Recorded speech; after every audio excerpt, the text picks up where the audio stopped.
गांव की कच्ची गलियों में मिट्टी की खुशबू फैली हुई थी।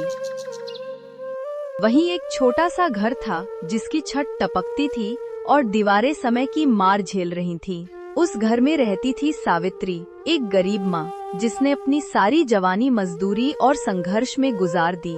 उसका बेटा रघु उसकी आंखों का तारा था, लेकिन किस्मत को कुछ और ही मंजूर। सावित्री गरीब थी। उसने खेतों में काम करके अपने बेटे रघु को बाहर पढ़ाया लिखाया। रघु ने पढ़ाई लिखाई पूरी की और बाहर रहते हुए ही उसने शादी भी कर ली।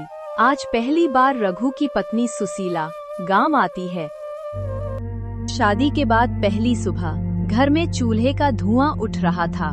सावित्री लकड़ियां फूंक रही थी, तभी सुशीला अमीर घर की नई बहू बाहर आई। सुशीला घर को देखकर नाक चढ़ाते हुए घमंड से कहती है, हे भगवान, ये कैसी जगह है?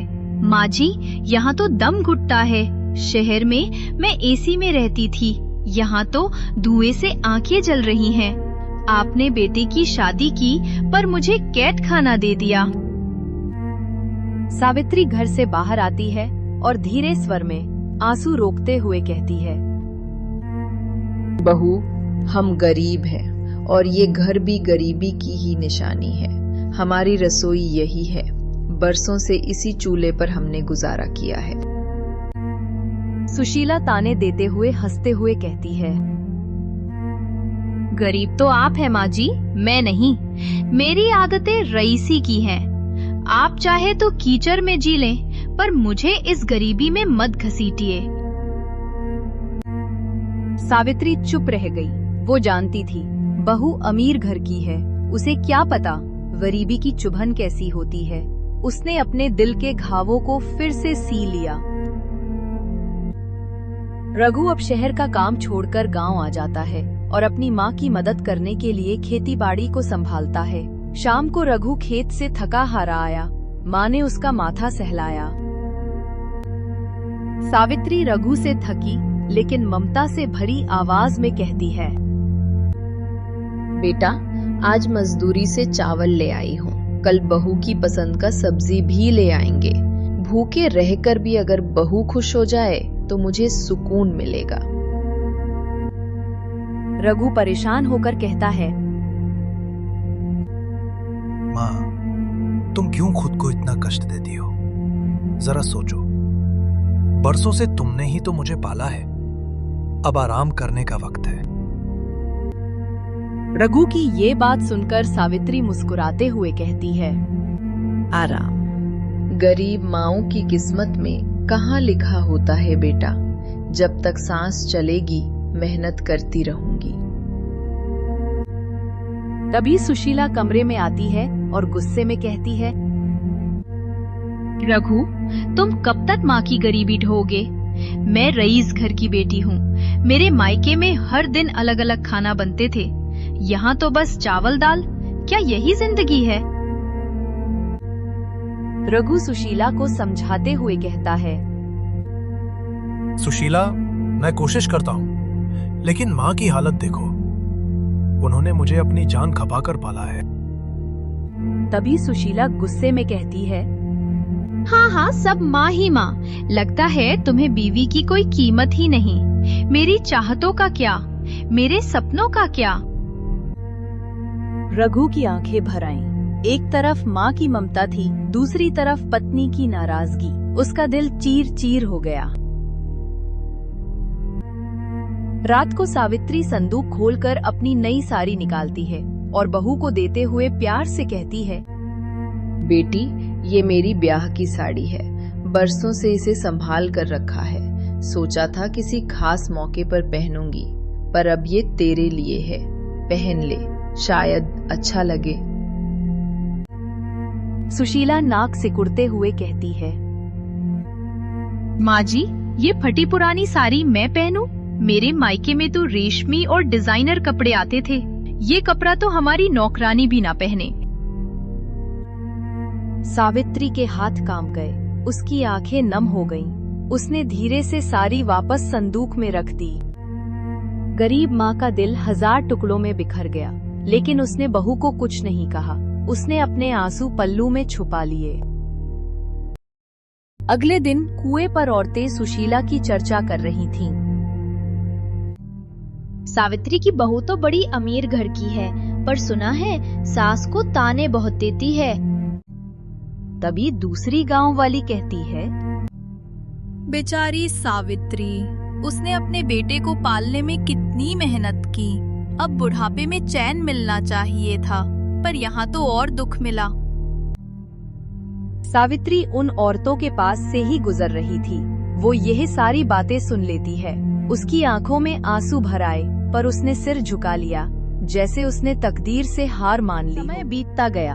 घर की गरीबी जस की तस रही, लेकिन तानों की आग और तेज हो गई। सावित्री का मन रोज रोता, पर वो कभी शिकायत न करती। पर किस्मत को कुछ और ही दिखाना था। एक दिन सावित्री खेत में काम करके लौटी। तेज बुखार था, हाथ कांप रहे थे, पैर जवाब दे रहे थे। वह आंगन में खाट पर गिर पड़ी।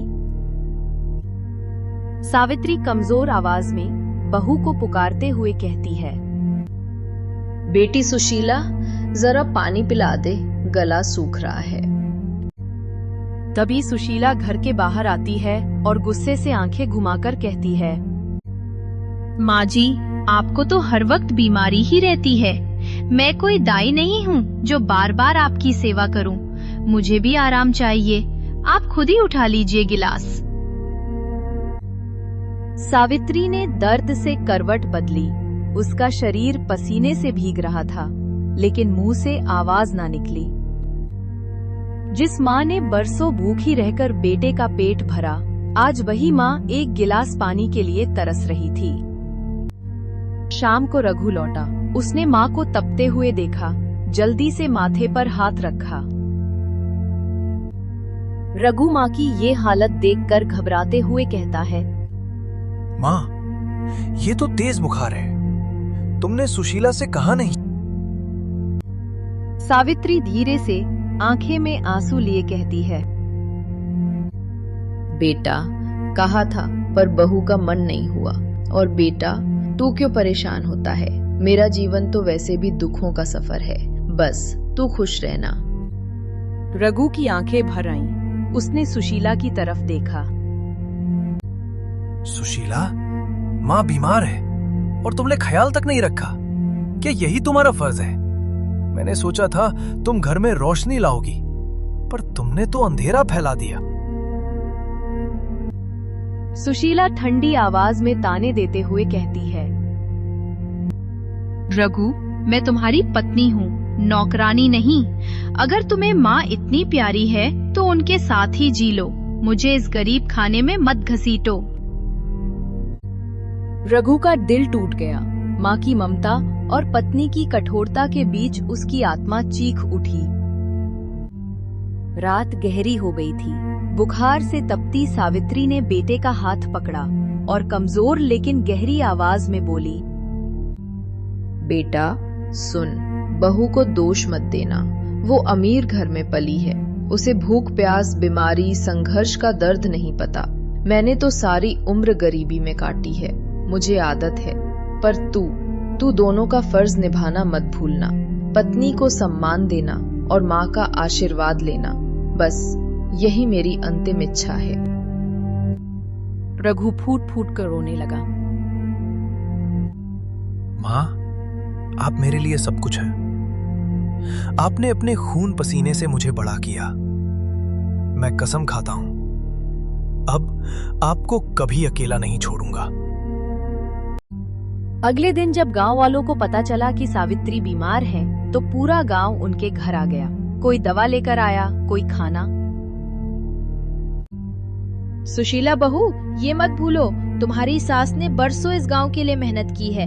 उसने भूखों को रोटी दी, दुखियों को सहारा दिया। अगर ये ना होती तो न जाने कितनों का चूल्हा बुझ जाता।